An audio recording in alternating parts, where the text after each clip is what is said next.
कान खोलकर सुन ले और वो भ्रष्टाचारी लोग भी सुन ले कि अपना कार्ड, राशन कार्ड समय से बंगाल का बनवा लो, कर्नाटक का बनवा लो, राजस्थान में अब तुम्हारी जगह नहीं है। तो और क्या करेंगे ये लोग? अपने गीत खुद ही गाएंगे और कौन करेगा? इनका कोई गीत गाने वाला ही नहीं बचेगा आगे, देखना। अगर कोई हिम्मत करेगा भी तो तिजारा की सीमा पार नहीं करेगा, उससे पहले यमराज मिल जाएंगे रास्ते में। तन पर वैसे ही भगवा, जुबान पर वैसी ही तलखी और वही कट्टर हिंदुत्व वाली छवि।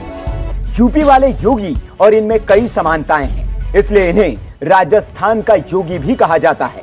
और ये शायद योगी की लोकप्रियता का ही कमाल है कि उन्हें सांसद होते हुए भी बीजेपी ने राजस्थान विधानसभा चुनाव में तिजारा से उम्मीदवार बनाया है। योगी गोरक्ष पीठ के महंत है तो बाबा बालकनाथ मस्तनाथ पीठ के महंत।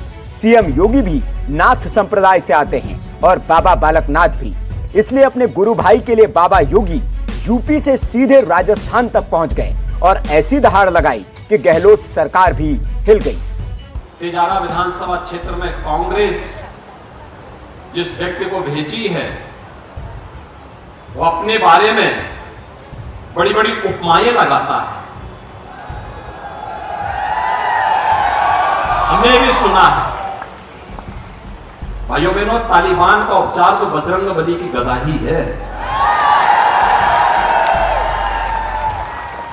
देख रहे हैं ना इस समय गांजा में इजराइल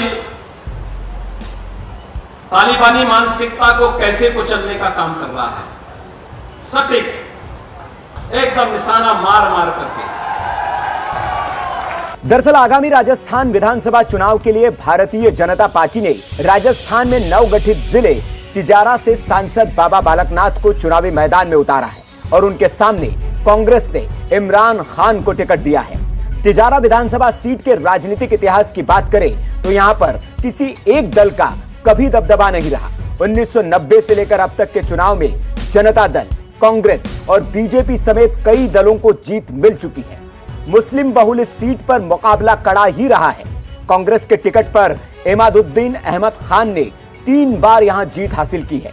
इमादुद्दीन अहमद 1993 के बाद 2003 और 2008 के चुनाव में भी विजयी रहे थे।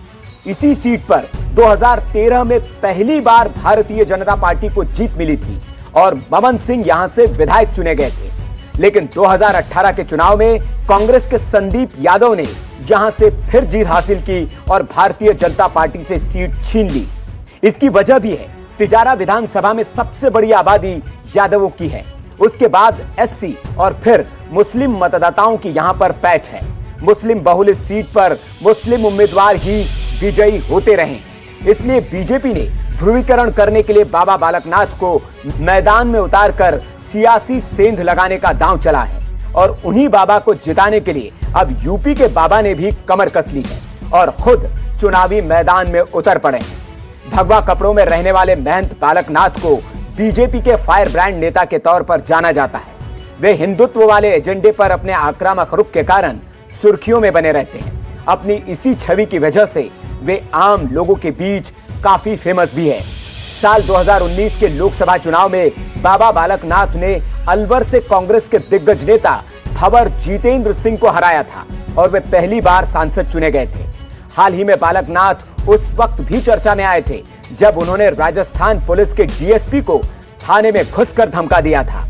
बीजेपी कार्यकर्ता को हिरासत में लेने से नाराज सांसद ने डीएसपी की तब ऐसे लंका लगाई थी। सबसे बड़ा गुंडा पुलिस की वर्दी में आप हो यहाँ पर।